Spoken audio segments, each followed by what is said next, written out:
Hey you guys, welcome back to the channel and welcome back to our Fallout Deep Dive series. And in this series, we take the time and focus in on characters, locations, and factions throughout the Fallout universe. And today, we're going to be spending some time doing something a little different and focusing in on the iconic Fatman, or the M42 launcher. Now, before we get started, if you're new here, please consider subscribing for more Fallout content in the future and join our ever-growing community here on YouTube. We're in the final push for 500 subscribers, and if you're a returning viewer, welcome back and thank you for the continued support. If you enjoyed today's video, please remember to like and share the video with a friend. And now, without further delay, let's get into some Fallout.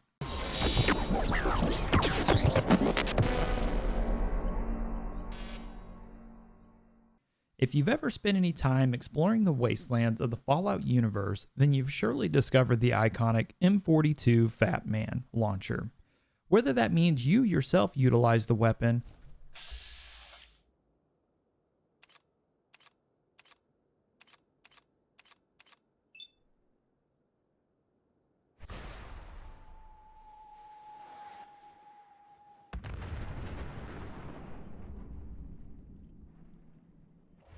or were unfortunate enough to stumble upon the Gunner Plaza, and we're not kidding.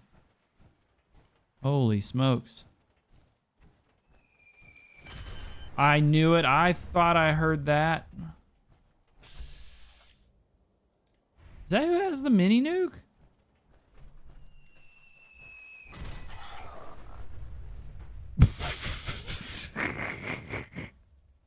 Oh my God. Yep, that's who had the mini nuke. Then you know about the M42 Fatman launcher. Now, to give a brief summary, the Fatman was an experimental weapon being developed at Fort Strong near Boston. If you've played Fallout 4, then you'll recognize Fort Strong as a discoverable location during the sole survivor's adventures through the Commonwealth.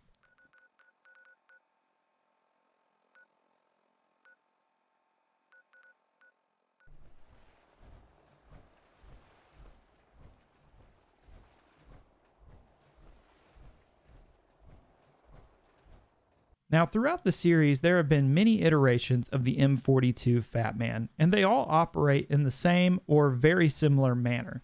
Counting Fallout Shelter and Fallout the board game, there are 8 variations of the Fatman.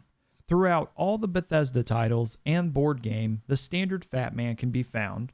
The MIRV can be found in Fallout 3 and Fallout 76. Esther and the Gunrunner's Arsenal edition of the Fatman can be located within Fallout New Vegas. The Big Boy, Striker, and the Nuke and Nuke launchers are all within the Fallout 4 base game and DLC. And the Daisy Cutter and the Guarantee are variants within Fallout 76. Now, this video will focus on the mass-produced M42 standard Fatman launcher base variant. Keep in mind that the variations I mentioned are all from vanilla Fallout, and they do not include any legendary versions from any of the games, as there would be significantly more to account for. Boy, thanks, mister. Careful there, sport. The Fatman Tactical Nuclear Catapult. Enlist now and demo one today. Development of the M42 Fatman launcher began in February of 2076 and concluded in September of 2077. The project was led by General Brock of Fort Strong. Fort Strong was housing the development of both the M42 and the T-51B power armored development. While we may have a love for the Fatman launcher, it wasn't exactly a favored project by the soldiers involved in the development process. Things are getting tough around here. Brock has decided to split our men into 2 teams. I drew one of the short straws, so I ended up on the M42 Fatman launcher team, while most of my buddies are sitting pretty upstairs with the T-51B suits. I can't even begin to describe what a ridiculous idea the M42 is. A man-portable mini-nuke thrower that a trooper in the field is supposed to deploy at close range. I've been poring over the schematics, and I have no idea how we're going to get this thing to throw a warhead far enough not to kill the soldier unlucky enough to be stuck with these death traps.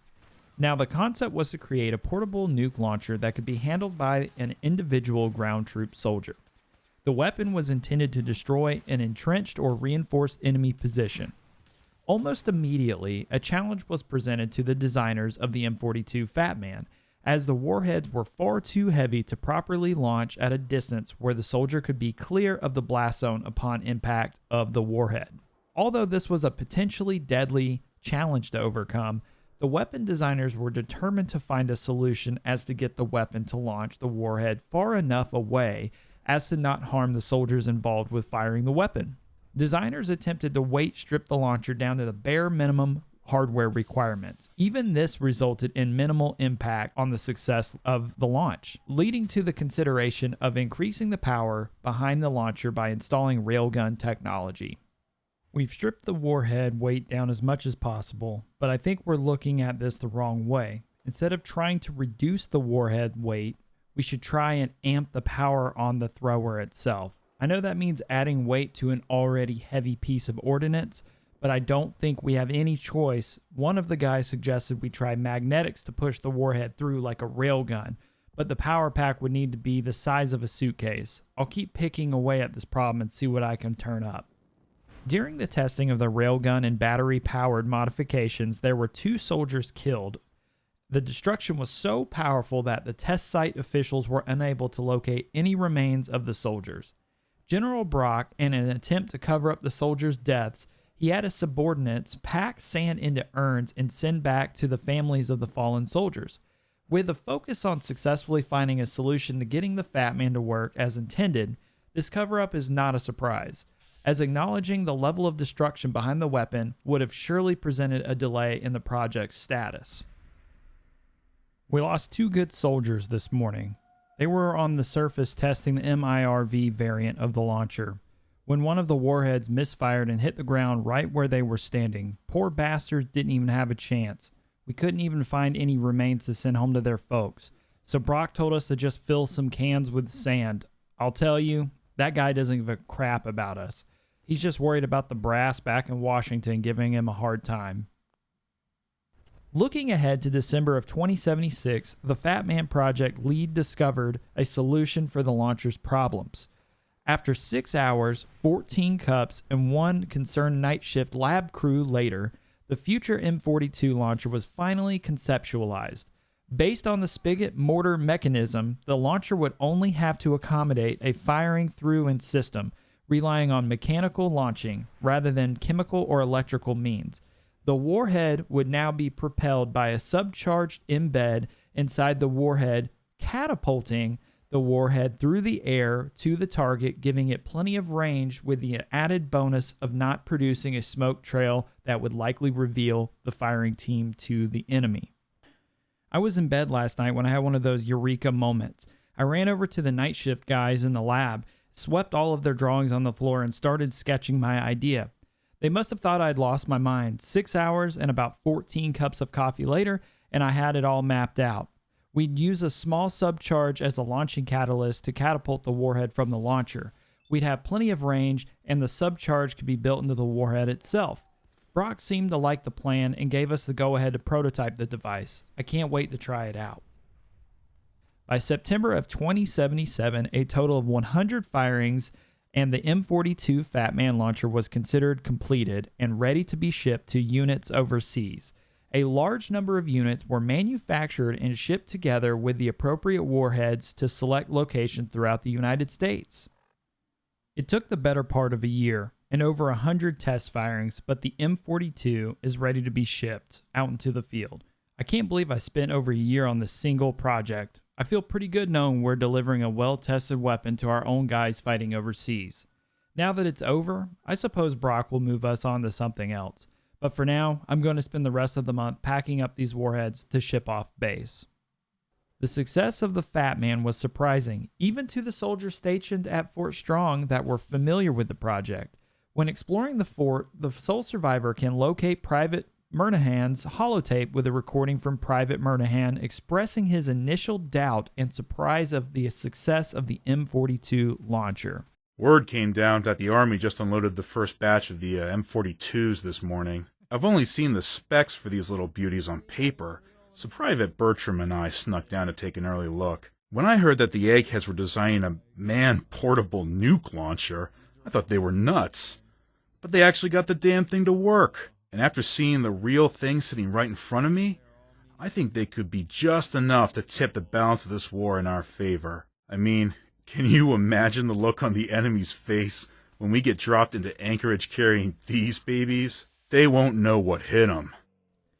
The weapon quickly entered the general public's imagination with television advertisements, magazine issues, and more telling the American people about their government's latest weapons in the fight against communist China. A great example of this can be seen with one of Fallout 3's skit trailers titled Jimmy and the Fat Man. Hey, Jimmy, are you tired of bullies pushing you around? Boy, am I. What if you could get rid of them forever? Jeez, mister. You see, Jimmy, our government has bullies too. Wow, really? That's right. Which is why we've developed some whiz-bang new weapons, so bullies around the world never bother us again. Huh, I think I get it.